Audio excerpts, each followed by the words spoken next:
ሰላም ጤና ይስጥልን። ይህ አገዳ 360 ሚዲያ ነው።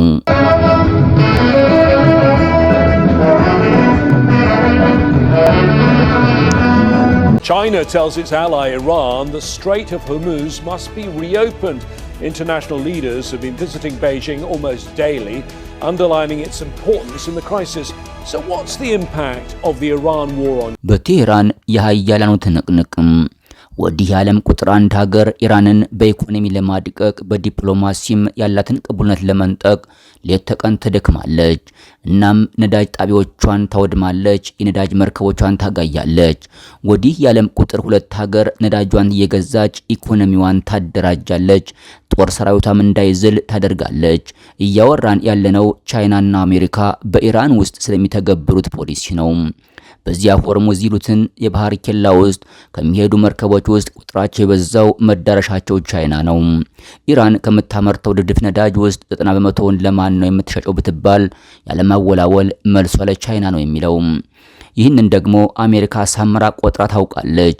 በዚያ ከፋርስ ባህር ወዲያ ባሉት ሀገራት ነዳጅ ላይ ጥገኝነት ያደረገው የዓለማችን ሁለተኛው ግዙፍ ኢኮኖሚ አለ የቻይና ነው። ያንን አካባቢ ወደ ውጥረትና ወደ ጦርነት የከተተው የዓለማችን ቁጥር አንድ ሀገር ደግሞ በዚያ ማዶ አለች። ይህችም አሜሪካ ነች። የዓለማችን ሁለተኛው ግዙፍ ኢኮኖሚ የሚባልለት የቻይና ምጣኔ ሀብት ከሚያስፈልገው ነዳጅ 33% የሚያስገባው ከመካከለኛው ምስራቅ ነው። አሁን የመካከለኛው ምስራቅ ኢኮኖሚ መሃል አገዳው ተመቶ ሆድ ብሶታል። ወዲያ ደግሞ ሩሲያ አለች። ከአሜሪካ ቀጥሎ ግዙፍ ወታደራዊ አቅም ያላት ምድር አውሮፓንና አሜሪካን ላለፉት 3 ዓመታት ገትራ የተዋጋች ሞስኮ የቴህራን ወዳጅ ነች። እነዚህ የጋራ ተጎጂነት ጸረ ምዕራባዊነት ያጋመዳቸው የጋራ ጠላትነት ያወደጃቸው ሩሲያና ኢራን በዚህ የአሜሪካ ዘመቻ ወቅትም የትብብር ወዳጅነት አልታየባቸውም። ለአብነት የተባበሩት መንግስታት ጸጥታው ምክር ቤት ከሳምንት በፊት ሆርሙዝ ይከፈት የሚል የውሳኔ ሀሳብ ሲያመጣ የአሜሪካን ድምጽ ስራ ውድቅ ያደረገች ሩሲያ ነች። ለምን የሚለው ጥያቄ አስገራሚ ምላሽ አለው። ለምን የሚለው ጥያቄ ምላሹ አስገራሚ ብቻ አይደለም፣ ከወዳጅ የሚጠበቅ የሚደረግ ነው ወይ የሚልም ሌላ ጥያቄ ይወልዳል። ሞስኮና ቤጂንግ ወራትን በተጠጋው ጸረ ኢራን ጦርነት ከቴህራን ጎን ስለመሰለፋቸው ውስጥ ለውስጥ ሲነገር ቆይቷል። የአሜሪካ የደህንነት ተቋማት እኛ የገጠመው የኢራን ሰላማዊ ጦር ብቻ አይደለም፣ ከጀርባ ፑቲንና ሺቺንግ አሉ ሲሉ ቢከርሙም ፕሬዝዳንት ትራምፕ ያለ ልማዳቸው ስማቸውን ለመጥራት ሲቸገሩ ታይተዋል። በፌዴራል ከኢራን ጋር የወገኑ ሀገራትን ይህ ቀን ይለፍና በታሪፍ ጅራፌ እገርፋቸዋለሁ ብለው ከመዛት ውጭ እንትና እከሌ ብለው ዝርዝር ውስጥ አልገቡም። ትናንት ከሰዓት በኋላ ደግሞ የአሜሪካ መገናኛ ብዙሃን አንድ ከቻይና የተነሳ መርከብ ኢራን ደረሰም፣ በምድረ ፋርስም ሲደርስ የጦር መሳሪያዎቿን ጭኖ ነበርም ብለው ከዘገቡ በኋላ ዶናልድ ትራምፕ ሲኤንቢሲ በኩል መጡ። እኛ የሚጠሉትን ለመግለጽ ቃላት የማይቸግራቸው የሚጠሉትን ለመግለጽ ቃላት የማይቸግራቸው ፕሬዝዳንት ትራምፕ ልክ ነው፣ ሰኞ ዕለት አንዳንድ ነገሮችን የያዘች መርከብ በቁጥጥር ስር ውለናል። በእውነቱ ደስ የሚል ነገር አይደለም። ምናልባት ከቻይና የተላከ ስጦታ ሳይሆን አይቀርም፣ አላውቅም፣ ግን ትንሽ ገርሞኛል በማለት አድበድብሰውታል። ጥያቄው እንዲህ የሚል ነው። አሜሪካ ከምትዋጋ ኢራን ጀርባ ያሉም የደጀን ያህል ሆነው የቆሙላትን ቻይናን እና ሩሲያን ሺና ፑቲንን ስለምን ዝም አለቻቸው? እኛ የእንግሊዝን ጠቅላይ ሚኒስትር የዊንስተን ቸርችልን ወኔ ያልታደለ እያሉ የሚያጣጥሙ የፈረንሳይ ፕሬዝዳንትን ሚስቱን የምታውለው ግመምተኛ የሚሉት የጣሊያኗን ጠቅላይ ሚኒስትር እሷስ እንዳሰብኩት አይደለችም ልፍስፍስ ቢጤናት እያሉ የሚሞልጯት ፕሬዝዳንት ትራምፕ ለሁለቱ አቻቸው ሺና ፑቲን ስለምን ቅጽል አጡ? ደግሞ ራሳቸው ፕሬዝዳንት ትራምፕ ወደ ቻይና ሊጓዙ ነው መባሉ ለምን የሚለው ጉዳይ እንደምንቆይ ጋብዞናል። ይህ ዝግጅት ትኩረት እነዚህን ጥያቄዎች መነሻ ያደርጋል። በእርግጥ ቻይናና ሩሲያ 2 ወራትን ሊደፍን ቀናት በቀረው የኢራን ጦርነት ወቅት ሚናቸው ምን ሆኖ ተሰነበተም? የኢራን ነዳጅ ላይ ጥገኛ የሆነው የቻይና ኢኮኖሚ ምን በልቶ ከረመ? ከምትጠቀመው ነዳጅ 33 በመቶ በሆርሙዝ በኩል የሚቀርብላት ቻይና ተዘግቶ የነበረውን የባህር መስመር ለማስከፈት በጸጥታ ምክር ቤት የቀረበውን የውሳኔ ሀሳብ ለምን ውድቅ አደረገች? ይህ በደፈናው ሲታይ ራስ ላይ መተኮስ ይመስላል። ምክንያቷ ግን ለየት ይላል። የሩሲያ ደግሞ በጣም ለየት ይላል። የነገሩን ዝርዝር እንመልከተው ዘንድ ደቂቃዎች እንቆይ። Russia and China have issued strong reactions following the latest strikes on Iran. የቻይናና የኢራን ግንኙነት ተራ ወዳጅነት አይደለም። በአሜሪካና አጋሮቿ ማዕቀብ የጎበጠው የቴህራን ወገብ ቀና ብሎ የሄደው በቻይና ትከሻ ላይ ቆሞ ነው ማለት ይቻላል። ነገሩን በአንድ አስገራሚ መረጃ እናስራው። ከቻይና ተነስተው ካዛክስታን፣ ኡዝቤኪስታንና ቱርክሜኒስታንን አቋርጦ በመጨረሻም የኢራን ዋና ከተማ ቴህራን የሚገባው የባቡር መንገድ ተዘርግቶ አምና ተመርቋል። ይህ 3150 ኪሎ ሜትር የሚደርስ ርዝማኔ ያለው ነው። ከድሬዳዋ ሽሬ እንደ ስላሴ ደርሶ መልስ የሚያህል የባቡር መስመር እንደማለት። ይህንን ያህል ሀገራትን ያቆራረጠ የተሰራ የባቡር ሀዲድ ግቡ ስትራቴጂካዊ በሁለቱ ሀገራት መካከል ያለውን ትስስር ጠንካራ መሆን የሚያሳይ ነው። የቻይና ግንኙነት ከውጭ ኢኮኖሚያዊ ገጽታው ጎልቶ ቢታይም ገለጥ ሲደረግ ግን የቤጂንግ እጆች በኢራን አብዮታዊ ሰራዊት ጦር ሰፈሮች ውስጥ እንዲገኙ የሚጋብዝ ነው የሚሉ ጸሐፊዎች ማስረጃ አላቸው። የአልጀዚራው ጃሲም አልዛዊ በኢራን ውስጥ የተንሰራፋው የቤጂንግ ሚና አይን ጫጫም ዝም ብሎ ስራውን የሚሰራ ነው ይልና ይቀጥላል። የኢራንን የኤሌክትሮኒክስ ጦርነት ገጽታ ይቀይር ዘንድ ወገቧን ያሳረችው ሀገር ቢፈለግ ቻይና ጠቀሳለች ይላል። ዘመናዊ የራዳር ሲስተሞችን አስታጥቃለች።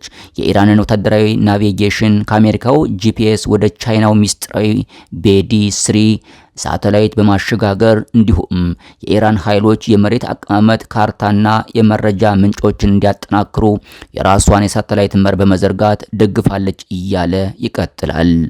ጡረተኛው እስራኤላዊ ወታደር ብርጋዴር ጄኔራል አሞስ ያድሊ የጋዜጠኛውን ትንታኔ ደግፈው ሲያብራሩት እያንዳንዱ ሰከንድ ዋጋ አለው በሚል መንፈስ ባለፉት ዓመታት ሲሰራ መቆየቱን ያስታውሱና በቻይና የሚቀርበው YLCB የተሰኘው የራዳር ሲስተም የአሜሪካ አውሮፕላኖች ከራዳር ተደብቆ የሚያመልጡበትን ጥበብ ለመቀነስ ታስቦ የተሰራ ሲሆን የሚጠቀመው ሞገድ UHF በአንድ ይባላል ይላሉ። ይሄኛው ቻናል ቻይና ሰራሽ ራዳር B2 እና F-35 የተባሉት በራዳር እንዳይታዩ ተደርገው የተመረቱትን የአሜሪካ አውሮፕላኖች ለማደን ተብሎ የተሰራው LCB 8 የራዳር ስርዓት በጦርነት ወቅት ጀግና ተፋላሚ ለመሆን ጥሩ እንደነበርም ይነሳል። በዚህ ጦርነት ሰሞን ደግሞ ሮይተርስ ኢራን 50 የሚሆኑ C802 ሱፐርሶኒክ ሚሳኤሎችን ለመግዛት ከስምምነት መድረሷ ተደርሶበታል ብሏል። እነዚህ ሚሳኤሎች ጸረ መርከቦች ናቸው የተባለላቸው ሲሆን ቴረር ኪለርስ የሚል ስያሜ ወጥቶላቸዋል። በአሁኑ ወቅት የአሜሪካኖቹ አብርሃም ሊንከንና ጄራልድ ፎርድ የተባሉት የጦር መርከቦች እነዚህ ሚሳኤሎች ሊደርሱባቸው በሚችሉበት ክልል ውስጥ የተንቀሳቀሱ ናቸው ይባላል። ኢራን ወደ ውጊያ የገባችው እንዲህ ያለውን ትጥቅና ድጋፍ ከቻይና ካገኘችና ለማግኘትም ከተስማማች በኋላ ነው። ይሁን እንጂ የቤጂንጉ መንግስት ደጋግሞ ይናገር የነበረው ጦርነት ይቁም፣ ወደ ውይይት ይግባ፣ ሆርሙዝ ይከፈት እያለ ነበር። ዝምተኛው ፕሬዝዳንት ጩኸትን ወደ ጎን አድርጎ ስራ መስራት ይችልበታል። ያለፉት 7፣ 6 እና 8 ሳምንታት ደግሞ ስራ በዝቶባቸው ከርሟል። ወደ እሳቸው የማይሄድ ሀገር የለም፣ ለእሳቸው የማይደውል መሪ የለም እስኪባል ድረስ ቤጂንግ ያልተመላለሰባት ስልክም ያልተመታላት ሀገር የለም። ሀያል ሀገር የለም። የእንግሊዙን ኪር ስታመርን፣ የፈረንሳዩን ኢማኑኤል ማክሮንን፣ የጀርመኑን ፍሬዴሪክ ሜርዝን፣ የስፔኑን ፔድሮ ሳንቼዝን፣ የካናዳውን ካርኒን ተቀብለዋል። እነዚህ ነባር የአሜሪካ ወዳጆች ከቻይና ጋር ግን የጎሪጥ የነበሩት ሀገራት መሪዎቻቸውን ወደዚህ ሲልኩ በእርግጥም ቤጂንግ የዓለም ኢኮኖሚ እና የዲፕሎማሲ ምህዋር መሽከርከሪያ መሆኗን የገለጠ አጋጣሚ ሆኖ አልፏል። በአሜሪካ የተናቁና ደግሞም ተከርናል የሚሉት ሊብራዎቹ ምዕራባውያን በሆርሙዝ በኩል የሚያልፈው መስመር መዘጋቱ ኢኮኖሚያቸውን ሲያናጋው ከቻይና ጋር መተባበርና መነጋገር ያንን ሰርጥ እንደሚያስከፍተው ወይም ለነሱ እንደሚሆን አድርጎ እንደሚያንቀሳቀስ ያውቃሉና ቤጂንግን መመላለስ ደግሞ ስትራቴጂካዊ በሆነው ጉዳዮች ላይ መምከር ወደዚያ መሄድን መርጠዋል። አብዛኞቹ ተሳክቶላቸዋል። ኢራን መርከቦቻቸውን ያልፉ ዘንድ መደራደር የበቃቸው አንድም በቻይና ምልጃ ነው የሚሉ ተንታኞች ቤጂንግ እነዚህን ሀገራት ከማሰባሰብ አልፋ ወደ ማሳለፍ መግባባታቸው ባለፉት ሳምንታት ውስጥ ኢራን ሰለባ ወይንም ቪክቲም መሆኗን እንዲያምኑ አድርጋለች። በዚህም የአሜሪካና እስራኤል ጦርነት ዲፕሎማሲያዊ ይሁንታ ሳይኖረው እንዲቀር ተደርጓል ሲሉ ያብራራሉ።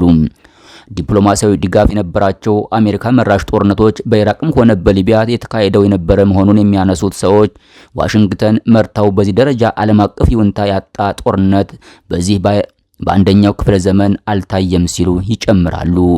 ይህንን አጋጣሚ የተጠቀመችበት ቻይና ዲፕሎማሲያዊ ማስተባበሩን በአንድ ወገን ይዛ በሌላ በኩል ደግሞ ወታደራዊ ቁሳቁስ ለኢራን ተሸጥ እንደነበረ ኒውዮርክ ታይምስ ላይ የጻፉት ማርክ ኤሪክ እና ጁሊያን የአሜሪካ የደህንነት ተቋማትን እማኝ ያደርጋሉ። በጦርነቱ መሃል ቻይና በትከሻ ተይዞ የሚተኮሱ ሚሳኤሎችን ሾልደር ፋየርድ ሚሳኤልስ ወደ ኢራን ልካ ሊሆን እንደሚችል የሚያሳይ መረጃ የአሜሪካ ሰላዮች አግኝተዋል። እነዚህ አየር መቃወሚያዎች ማንፓድስ በመባል የሚታወቁና ዝቅ ብለው የሚበሩ አውሮፕላኖችን የመምታት አቅም ያላቸው ናቸው። ይህም ቤጂንግ በጦርነት ውስጥ በንቃት ግን ደግሞ በሚስጥር የተሳተፈች መሆኑን ያመላክታል ሲሉ ይማክላሉ። አንዳንድ ኩባንያዎችም ለወታደራዊ ምርት የሚያገለግሉ ኬሚካሎችን፣ ነዳጅና መለዋወጫዎችን ለጦርነት እንዲውሉ ወደ ኢራን እንዲልኩ እየፈቀደች ነው ሲሉም ይጽፋሉ። አንዳንድ የአሜሪካ መገናኛ ብዙሃን ደግሞ ኢራን በበኩሉ ያሉትን የዋሽንግተን ወታደራዊ ካምፖች ኢላማ ለማድረግ የቻይና የሰላ ሳተላይቶች ገዝታ ሊሆን እንደሚችል እየዘገቡ ነው። ይህንን ሁሉ ያደረገች ያለችው ቻይና የኢራን ጦርነት እንዲቆም በአደባባይና በዲፕሎማሲው መስክ የምትናገር ብትሆንም ስራዋ ግን ግጭቱ እንዲቆም የመፈለግ አዝማሚያ የለውም የሚሉ ተንታኞች በጸጥታው ምክር ቤት ውስጥ ያሳየችውን አቋም ዋቢ ያደርጋሉ። በጸጥታው ምክር ቤት ሆርሙዝን ለማስከፈት የተያዘውን አጀንዳ ውድቅ ያደረገችው የቻይና ተወካይ ፉኮንግ የምክንያታቸውን ሲናገሩ እንዲህ ይላሉ። ይህ ሀሳብ የሁኔታውን ስር ነቀል መንስኤ አይነካም። ከዚያ በላይ በጣም ሚዛኑን ባልጠበቀ አኳኋን ኢራንን ብቻ የሚከስ ነው። ጊዜው በጣም መጥፎ መሆኑን አጽንኦት መስጠት እንፈልጋለን። የአሜሪካ ፕሬዝዳንት ያሉትን ሁላችሁም ሰምተነዋል። ይህን ዳራ ግን ግምት ውስጥ በማስገባት የጸጥታው ምክር ቤት እንዲህ አይነት የውሳኔ ሀሳብ ማጽደቁ እጅግ አደገኛ ነው ብለን ወስነናል። ቻይና ሆርሙዝ የህይወት መስመር ከሆነ ለምን እንዲከፈት በቀረበው የውሳኔ ሀሳብ ላይ ተቃወመች አሰማች የሚለውን ጥያቄ ለመመለስ የሚሞክረው የአምባሳደሩ ማብራሪያ በአጭሩ በአሜሪካ የቀረበ አጀንዳ ሁሉ ለኛ አይጠቅምም ከሚል ድምዳሜ የተነሳ ይመስላል። ተንታኞች ግን አሜሪካ በጦርነት ውስጥ ተዘፍቃ እንድትቆይ ሲደረግ ተቀናቃኝነቷ ይዳከማል የሚል ስሌት ከቤጂንግ በኩል አለ ይላሉ። ይህ አሜሪካን በጦርነት ውስጥ ማሰንበት የሚለው ፖሊሲ የሞስኮ ነው የሚሉ አስተያየት ሰጮች ደግሞ ዋሽንግተን ፊቷን ወደ ምስራቅ አውሮፓ እንዳትመልስ ለማድረግ ይረዳት ዘንድ ሩሲያ የኢራን ጦርነት እንዲቀጥል አብስታ ብትፈልግ ልክ ነው ይላሉ። ለዚህም ለቴህራን ድጋፍ ታደርጋለች፣ ታባብሳለች። የቀድሞው የሲአይኤ መኮንን ብሩስ ፍሪደር ሪዴል ያለ ሩሲያ የስለላ መስመር የአሜሪካንና የእስራኤልን አቅሞች የማወቅ ስራ ኢራን ብቻዋን ልታሳካ አትችልም ይላሉ። ቴህራን ያሏት ወታደራዊ ቅኝት ሳተላይቶች ቁጥራቸው ውስን ነው። ይህም በሰፊ የውሃ አካል ላይ በፍጥነት የሚንቀሳቀሱ የባህር ኃይሎችን ለመከታተል በፍጹም በቂ አይደለም። ይህን ጉድለት የሞላችው በሩሲያ አቅም ነው። በተለይም በሰማይ ላይ ክትትል ለማድረግ ያስችላታል የሚባላትን ካኖፕስ ሸባት ሳተላይት ካያም ብላ ሰይማለች። ለኢራን ሸጣለች። ቴህራን የ24 ሰዓት የኦፕቲካል እና የራዳር ምስሎች ያቀርባለታል። ለኢራን ይህ ወታደራዊ አቅሟን ማቅበቅ ብቻ አይደለም፣ ይልቁንም ለታለመና ለተሰላ ጥቃት ሃይ ፕሪሲዥን ስትራይክ ዶክትሪን እንደ ነርቭ ስርዓት የሚያገለግል መሰረታዊ ጥጥቅ ነው። ይህ መሳሪያ ያስገኘው የሳተላይት መረጃ ኩዌት ውስጥ የሚገኙትን የአሜሪካ ይዞታዎች በትክክል እንዲመታ አስችሏል። እነዚህ ተቋማት ደግሞ አቅጣጫ ጠቋሚያና መገኛ ነጥባቸውን በማንኛውም የህዝብ ካርታ ላይ የማይገኙ ምስጢራዊ ቦታዎች ናቸው። እናም የመረጃው ምንጭ ከየት እንደመጣ ለማወቅ ብዙም አያዳግትም በማለት የዚህ ተግባር ተባባሪ ሩሲያ መሆኗን በአጽንኦት ይገልጻሉ። እናም የመረጃው ምንጭ ከየት እንደመጣ ለማወቅ ብዙም አያዳግትም በማለት የዚህ ተባባሪ ዋነኛ ሩሲያ መሆኗን በአጽንኦት ይገልጻሉ። ሩሲያ ለኢራን የምታደርገው ድጋፍ አሜሪካ በዩክሬን ጦርነት ላይ ያላትን ትኩረት እንድታነሳ ለማድረግ አሜሪካና አውሮፓንም ለማቃቃር ያገለግላል ብላ ከማሰባው በተጨማሪ ኢኮኖሚያዊ ጠቀሜታም እያገኘችበት እንደሆነ የሚጽፉ ታዛቢዎች አሉ። የሆርሙዝ መዘጋት የሞስኮን የባንክ አካውንት አሳድጎታል ይላሉ። ኢራን ሆርሙዝን ስትዘጋ ሩሲያ ለዓለም ገበያ የምታቀርበው ነዳጅ ዋጋው ጨምሮላታል። ይህም በቀን 150 ሚሊዮን ዶላር ከወትሮው የላቀ ገንዘብ በወር 4.5 ቢሊዮን ዶላር ትርፍ እንድትዝቅ አድርጓታል የሚለው ያስነበበው የካርኒጌ ኢንዶክመንት በባህር መስመሩ መዘጋት ምክንያት ነዳጅ ሲወድና የዓለም ገበያ ሲዛባ አሜሪካ በሩሲያ ላይ ጥለው የነበረውን ማዕቀብ በጊዜያዊነት ማንሳቷ ለፑቲን አስተዳደር ጮቤ የሚያስረግጥ ነበር ይላል። እናም ይህ የአሜሪካ የኢራን ወረራ ጦርነቱ ተጠቃሚ ያደረጋት ሩሲያ በዩክሬን ግጭት ውስጥ የነበረው የአሜሪካ እጅ እንደገና በጥልቀትና በፍጥነት እንዳይመለስ ነገር የሚመላለሱበት ብራሰልስና ዋሽንግተን ጸንባቸው እየተካረረ ይሄዳል ዘንድ ኢራንና ሳውዲ ተክቶ ገበያ ላይ ያለው የሩሲያ ነዳጅም አሁንም እየተሸመተ ይቀጥል ዘንድ የአሜሪካ እስራኤልና ኢራን ጦርነት እንዳይቋረጥ ትመኛለች። ለዚያም ይመስላል በጸጥታው ምክር ቤት ውስጥ ልክ እንደ ቻይና የውሳኔ ሀሳቡን የተቃወመችው ቻይናና ሩሲያ ተጠቃሚ የሆኑበት የኢራን ጦርነት የጋራ አጀንዳዎች ሆኖ ሲመካከሩም ሚኒስትሩ ሰርጌይ ላቭሮቭ ከሞስኮ ቤጂንግ በረዋል። ላቭሮቭ ቤጂንግ ሄደው የሀገራት ሉዓላዊነት ይከበር፣ ጦርነት ቆሞ ወደ ድርድር ይግባ ቢገባኛ ስራውን ለመስራት ዝግጁ ነን የሚሉትን የተለመዱ የዲፕሎማቶች ቃላት ተናግረዋል። ሀገራቸው በኢራን ጦርነት ምክንያት ነዳጅ ሸጣ ቢሊዮን ዶላሮችን ስትዝቅ እና ማዕቀቡም ሲላላ ያገኙትን ከሰማይ የወረደ የሚመስል መና ማጣት የማይሹት ላቭሮቭ አሜሪካን በተለመዱ መራር ገጽታዎቻቸው ሲዋግዟቸው አልተደመጡም። ኢራንን በማስታጠቅ ነዳጇን በመሸጥ ከከረመችው ቤጂንግ ደግሞ ከጦርነቱ በፊት 1.3 ቢሊዮን በርሜል ነዳጅ አከማችታ ስለነበር ደግሞም በሆርሙዝ መዘጋት ወቅት ወደ ቻይና የሚጓዙ መርከቦች ያን ያህል እንቅፋት ስላልገጠማቸው አልተደባበለም፣ አልተጎደባትም የሚሉ ሰዎችም አሉ። የፕሬዝዳንት ሺ መንግስት ይህንን ነዳጅ ወስዶ የሚከፍለው ጥሬ ገንዘብ ብቻ አልነበረም ይላሉ። ለሞደርን ዲፕሎማሲ የጻፈችው ናይዳል ሄልሚ ለኢራን አብዮታዊ ጦር የሚሆን ትጥቆችንም በማቅረብ የነዳጅና የጠመንጃ ልውውጥ ይደረግባቸዋል ስትል ታክላለች። የለም ቻይና ነገሩን በገለልተኛነት ስትመለከተው የሰነበተችው ነች የሚሉ አስተያየቱ ሰጪዎች ደግሞ በኢራን ጦርነት ላይ ሚና አልነበራትም፣ ከአሜሪካ ጋር መጋጨት እንደ ታይዋን ያሉ የውስጥ አጀንዳዎቿ የውጭ ኃይልን ሊጋብዛት ስለሚችል ጠንቃይ ይዘዋለች ይላሉ። ሆኖም ከዚህ የተሰፋ መላመት ማስረጃ አቅርበው አልሞገቱትም። ጥያቄው ፕሬዝዳንት ትራምፕ ይህንን ሁሉ እያወቁ ደግሞ የሀገራቸው የደህንነት ተቋማትም እየነገሯቸው ስለምን ከረር ያለ ቃል እንኳን ሳይወጣቸው ቀረ የሚለው ነው። ለዚህ ምላሽ የጻፈው ዋሽንግተን ፖስት ምክንያቶች ናቸው ያላቸውን ጉዳዮች ዘርዝሯል። በዚህም ከሁለቱም ሀገራት ጋር የንግድ ድርድር የማድረግ እድል አለን ብለው የሚያምኑ በመሆናቸው ሁለተኛውና ሶስተኛው ወታደራዊ አቅም ካላቸው የዓለም ሀያላን ጋር በመጋጨት ሌላ ውጊያ ግንባር ለመክፈት ነገር ግን ተባብሶ ለኢራን የሚደርስ ተጨማሪና ብዙ ጦር መሳሪያ እንዳይኖር ለመግታት እሳቸውም ከቻይናና ሩሲያ መሪዎች ጋር መልካም ወዳጅነት ያላቸው ሰው መስለው ለመታየት የኢራን ገዢዎች ቤጂንግና ሞስኮ ያላቸውን አጋርነት እንዲቀንሱ ለማድረግ ወዘተ እያለ ይዘረዝረዋል። ቻይናን ለመወንጀል ሺቤንግን ለማውገዝ የረባ ኃይለ ቃል የማይወጣቸው ፕሬዝዳንት ትራምፕ ካምፕ በሚቀጥለው ወር ወደ ቤጂንግ ሊበሩ መሆኑ ታውቋል። በባለፈው መጋቢት ይደረግ የነበረው ተብሎ የቻይናና የአሜሪካ ፕሬዝዳንቶች ውይይትም በሚቀጥለው ወር አጋማሽ እንደሚሆን ምክንያት ሆኖ የቀረበው የኢራን ጦርነት መጀመር ነበር።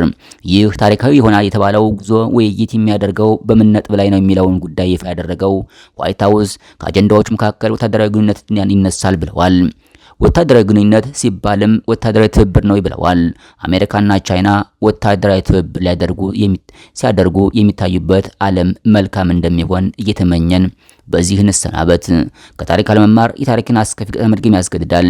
ክቡራን የአገዳ 60 ሚዲያ ቤተሰቦች ለሰዓቱም ተደምጣችሁ ያልናቸው ዓለም አቀፋዊ መረጃዎች ይመስሉ ነበር። አበቃን። በርከት ያሉ አዳዲስ መረጃዎች በጊዜው እንዲደርሳችሁ የሰብስክራይብ እና የደወል ምልክቱን በመጫን ላይክ፣ ኮሜንት እና ሼር ማድረግ ቻናላችንን እንድትደግፉ እያስታወስን በሌላ መረጃ ተመልሰን እስከምንገናኝ በያለንበት የዓለም ዳርቻ ቸር እንቆይ። ሰናይ ጊዜን ተመኘን።